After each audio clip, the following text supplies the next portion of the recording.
Hello everyone, আসসালামু আলাইকুম। আমি বিথি, বাংলাদেশি ব্লগার মম বিথি চ্যানেলে আপনাদের সবাইকে স্বাগতম জানাচ্ছি। কাছে এবং দূরে, দেশ এবং দেশের বাইরে যে যেখান থেকে এই ভিডিওটি দেখছেন, আশা করছি সকলে ভালো আছেন, সুস্থ আছেন। আলহামদুলিল্লাহ, আমরাও ভালো আছি। আজকে আমাদের প্রথম ইফতার। আলহামদুলিল্লাহ, আল্লাহ তালার কাছে হাজার শুকরিয়া যে আমাদেরকে আরও একটি রমজান মাস পাওয়ার সুযোগ করে দিয়েছেন।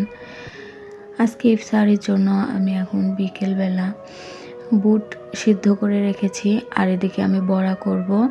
সেই জন্য ডাল বেটে ডালের মধ্যে পেঁয়াজ কুচি, মরিচ কুচি, ধনের গুঁড়া, জিরের গুঁড়া, লবণ, হলুদ, মরিচ মাখিয়ে এখন আমি বড়াটা ভেজে নেব। সেই জন্য আমি কড়াইতে তেল গরম করতে দিয়েছি।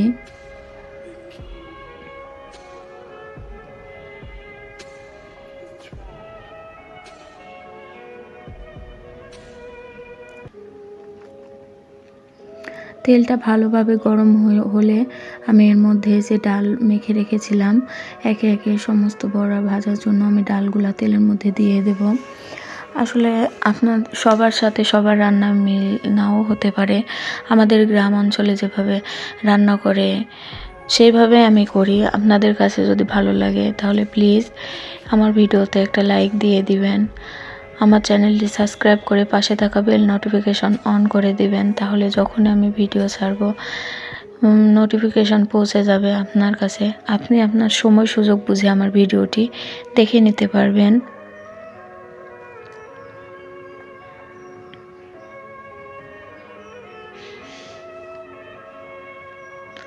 আমাদের গ্রাম অঞ্চলে এইভাবে বড়া বুট সবাই করে ইফতার করে পরিবার মিলে।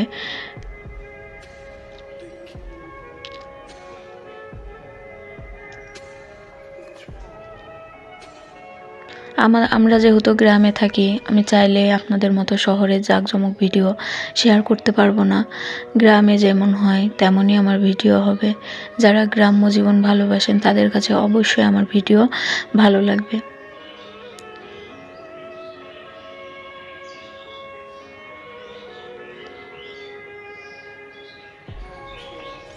আমি বড়াগুলো আস্তে আস্তে খুব ভালো করে মুচমুচে করে ভেজে নেব।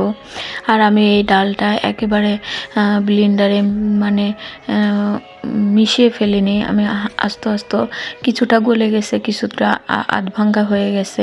এটা খেতে আমার বাড়িতে সবাই বেশি পছন্দ করে, তাই আমি সেভাবেই করে নিয়েছি। আমার একবার ডাল বড়া করা হয়ে গেছে, এটা আবার পরের বার দিয়েছিলাম, এটাও হয়ে গেছে। এখন আমি এগুলা তুলে রাখছি। তারপর আমি যে বুট সিদ্ধ করে রেখেছি, বুটটাকে তেলে দেব। সেই জন্য আমি পেঁয়াজ কুচি দিয়ে এখন তেল ভালো করে ভেজে নেব।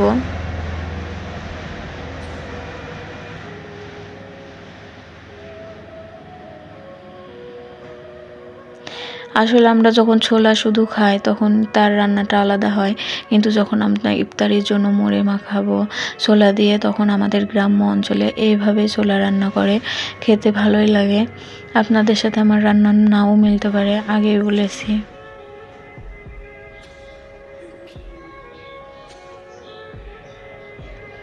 তারপরে আমি ছোলাটাকে নামিয়ে এখন আমি লাউ রান্না করার জন্য এখানে তেল দিয়ে তারপরে পেঁয়াজ কুচি ভালো করে ভেজে নেব। লাউ দিয়ে মাছ রান্না করব। আর ইফতারের পরে আসলে বাচ্চা নিয়ে রান্না করতে ভাল লাগে না, সেই জন্য আমি ইফতারি বড়া বুট করার পরে আমি ওই চুলাতেই তরকারিটা রান্না করে রেখে দেবো। তাহলে ইফতারের পরে আমাকে আর রান্না করার প্যারা নিতে হবে না। সেই জন্য আমি আমার সময় সুযোগ বুঝে আমার সংসারের কাজগুলো আমি এগিয়ে রাখি। আমি এখানে সমস্ত বাটা মশলা দিয়ে দিলাম।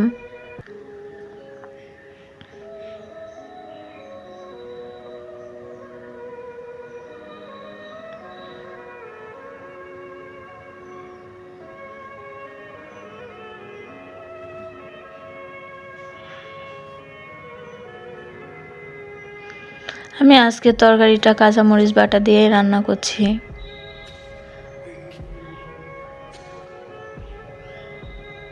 লাউয়ের তরকারি আমার কাঁচামরিচ বাটা দিয়ে রান্না করলে আমার কাছে বেশি ভালো লাগে, সেই জন্য মশলাটা ভালোভাবে কষিয়ে নিয়েছি। এখন একটু পানি দিয়ে এর মধ্যে আমি মাছটা কষিয়ে নেব।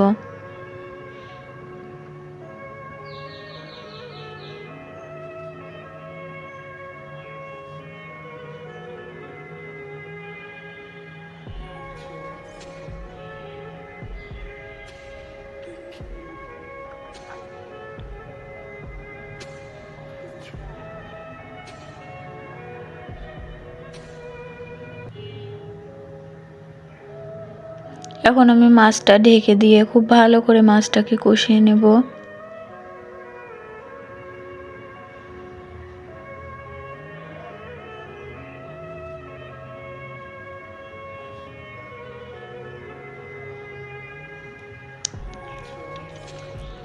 মাছটা একটু উল্টে পাল্টে দিচ্ছি যেন পুরো চারিদিকে ভালো করে সিদ্ধ হয়।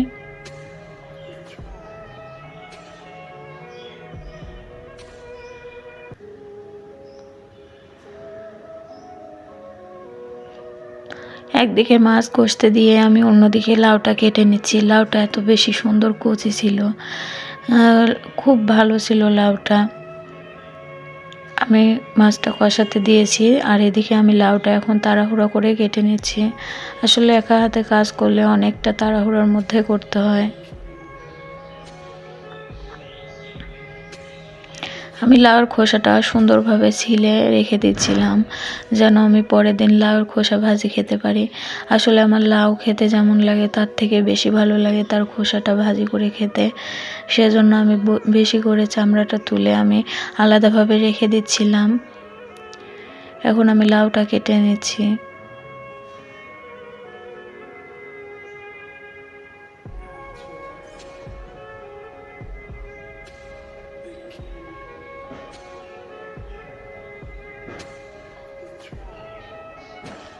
তারপরে তো আমার তরকারিটা কষানো হয়ে গেছে।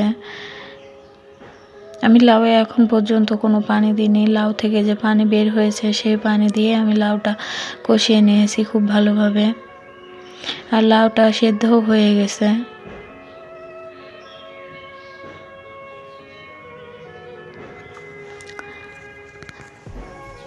এখন আমি অল্প পরিমাণে ঝোলের পানি দিয়ে দিব, যেহেতু মাছ দিব সেই জন্য ঝোলের পানিটা আমি দিলাম।